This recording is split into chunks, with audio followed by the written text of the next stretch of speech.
Hello everyone, welcome back to my channel, Heart and Soul. My name is Jessica, for those of you who don't know me, and I just wanted to do a book report today on something that's important to me and that affects my life every day with the people I love and myself, which would be anxiety. And I decided to do this video today because May is Mental Health Awareness Month, so I thought it would be perfect. So I just wanted to read a little something I wrote about May and what mental health symbolizes. So here is that.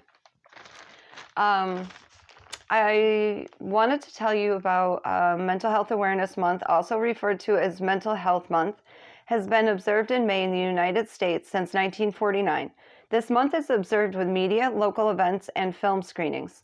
Mental Health Awareness Month began in the United States in 1949 and was started by the Mental Health America, or the MHA, organization, then known as the National Association for Mental Health. The purpose of Mental Health Awareness Month is to raise awareness to educate the public about mental illness, such as the 18.1% of Americans who suffer from depression, schizophrenia, and bipolar disorder. The reality of living with these conditions and strategies for attaining mental health and wellness. It also aims to draw attention to suicide, which can be precipitated by some mental illnesses. Additionally, Mental Health Awareness Month strives to reduce the stigma of negative attitudes and misconceptions that surround mental illnesses. The month came about by presidential proclamation. The green ribbon represents mental health awareness. In the 1800s, green was the color used to label people who were considered insane. Labels are no good. Green symbolizes the continual awareness of mental health.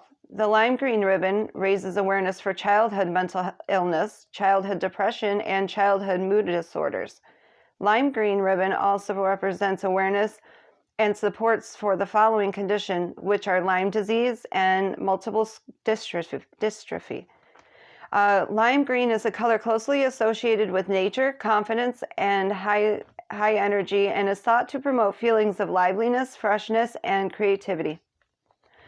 The color green stands for balance, nature, spring, and rebirth. It's the symbol of prosperity, freshness, and progress. So, a little backstory on that. Sorry, I'm so thirsty.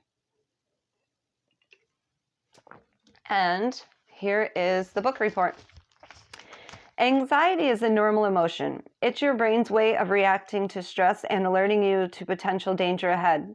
Everyone feels anxious now and then, but there is a big difference between the everyday anxiety and an anxiety disorder. They're a group of mental illnesses that are constant and overwhelming anxiety and fear. The excess anxiety can make you avoid work, school, family get-togethers, and other social situations that may trigger or worsen your symptoms. With the correct treatment, many people with anxiety disorders can manage their feelings, which in turn has the ability to lessen your anxiety. What is a trigger, you ask? Well, a trigger is something that sets off a memory, tape, or flashback, transporting the person back to an event of his or her original trauma. Triggers are very personal. Different things trigger different people in different ways. The survivor may begin to avoid situations and stimuli that he or she thinks triggered the flashback to occur.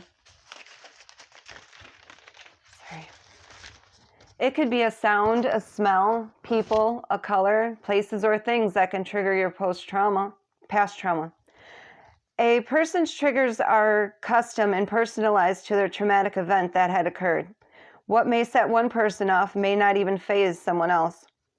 In mental health terms, a trigger refers to something that affects your emotional state, often significantly by causing extreme overwhelm or distress. A trigger affects your ability to remain present in the moment. It may bring up specific thought patterns or influence your behavior. Triggers vary wildly and can be internal or external. Specific phrases, odors, or sounds can all be triggers for people who have experienced traumatic events, such as for rape, military conflict, physical assault, emotional abuse, loss of a loved one, etc. Reading or watching something about a similar traumatic event can also trigger distressing memories or flashbacks for people living with PTSD, which is post-traumatic stress disorder. Substance use disorder often involves triggers too.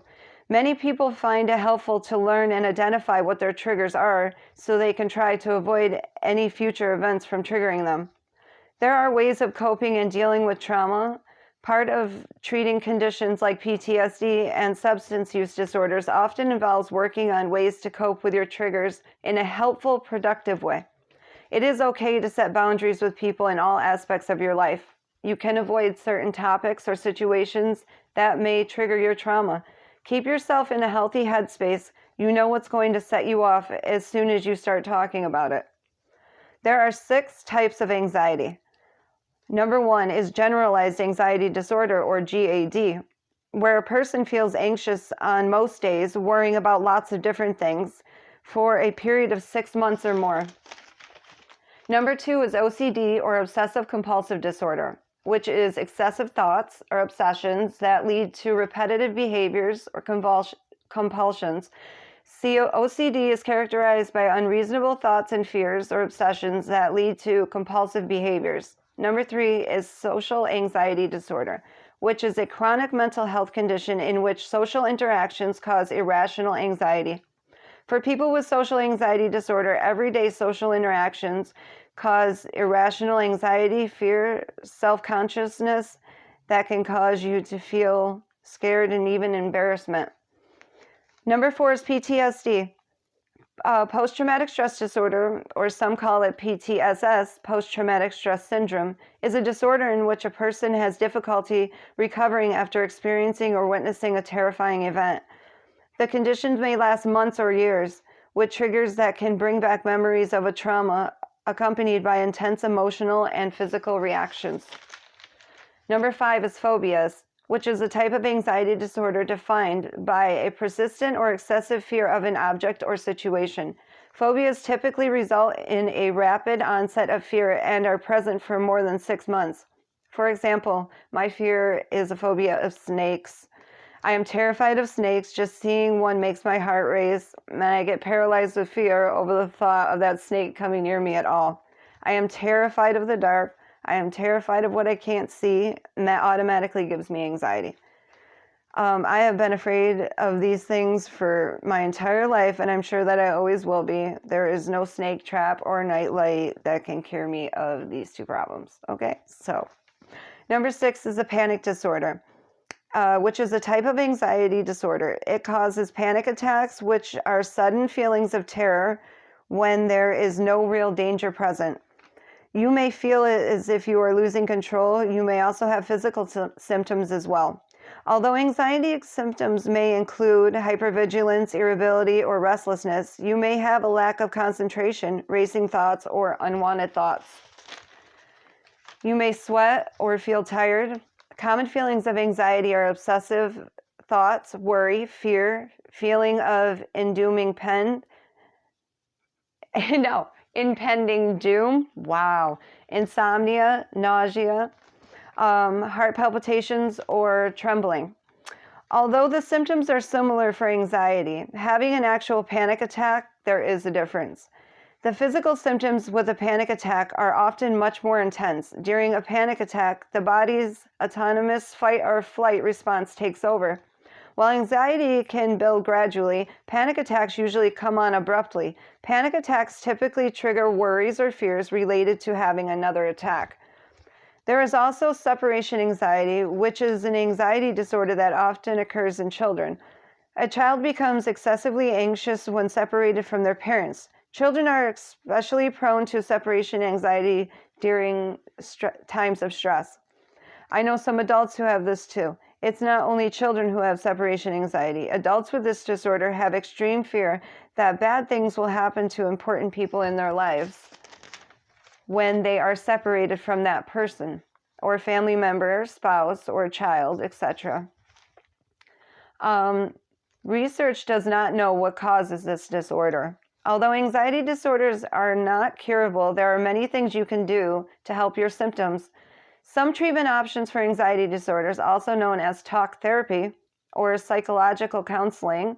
Psychotherapy involves working with a therapist to reduce your anxiety symptoms. Cognitive behavioral therapy, or CBT, is the most effective form of psychotherapy for generalized anxiety disorder. There are many different types of medications used in the treatment of anxiety disorders, including traditional anti-anxiety meds such as benzodiazepines, typically prescribed for short-term use, and newer options like SSRI antidepressants, which are recommended for a long-term anxiety solution. These drugs can provide temporary relief, but they can also come with side effects and safety concerns, some being significant. Benzodiazepines work by slowing down the nervous system, helping you relax both physically and mentally. An example of an anxiety med would be Klonopin. This medication is known as an anticonvulsant or anti-epileptic drug. It is used to treat panic attacks. Clonazepam or Klonopin work by calming your brain and nerves. It belongs to a class of drugs called benzodiazepine. This medication can take anywhere from 10 minutes to 30 minutes to take effect, depending on the dosage and how fast it's released into your body, depending on if it's a rapid release tablet or not. There are alternative ways to treat anxiety, such as limiting caffeine, avoiding alcohol and nicotine, eating a balanced diet, drink plenty of water, get at least 5 minutes of aerobic exercise each day.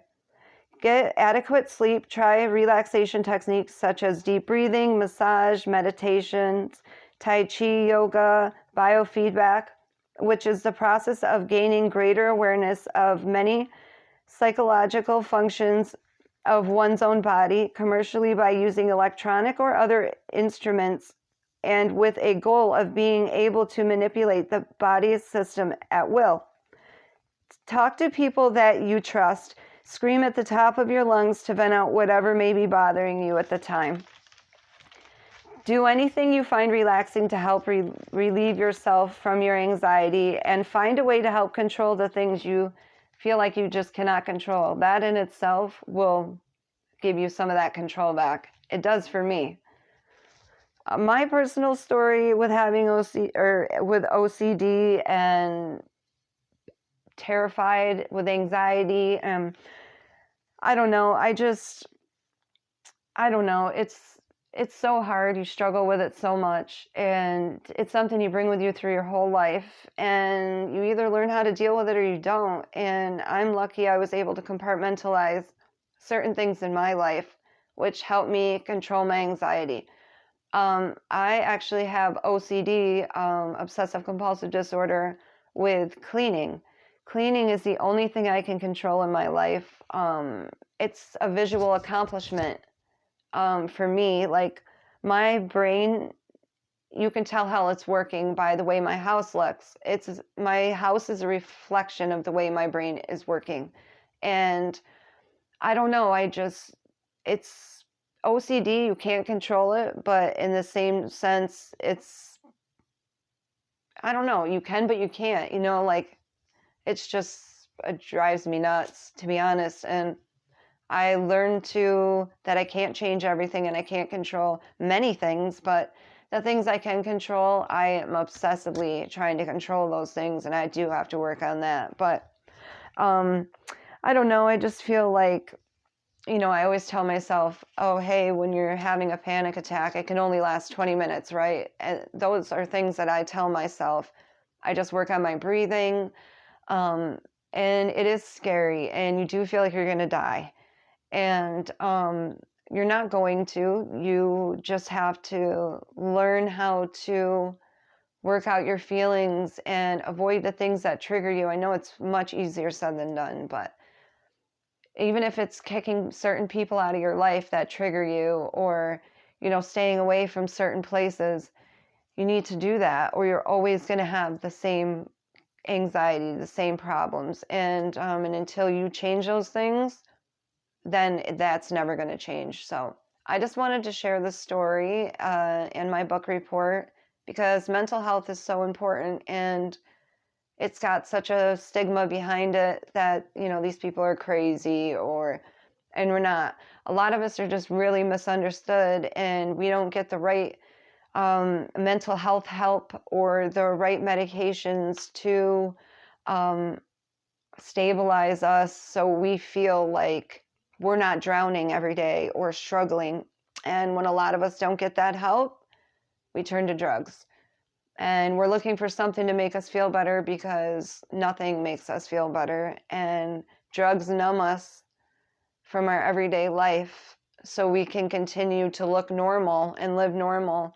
But on the inside, we're dying and there's no one to help us. So that's how I feel about it. And I just feel like you need to get that help. You need to see somebody, and you might see somebody that never helps you, but you might get that one counselor or that one nurse or that one doctor that cares and helps, and it will change your life. So get the help you need, the right help, and take your meds, because a big misconception is, oh, I'm taking my medication, I feel better, I don't need it anymore. Well, you're feeling better because you're taking your medication. Just remember that. So I hope this video helps somebody. And if you want to share your experiences with me down in the comments below. If you haven't already subscribed, please do so. Please like this video if you thought it was helpful, and please share it where you can. Thank you so much. See you guys in the next one. Bye.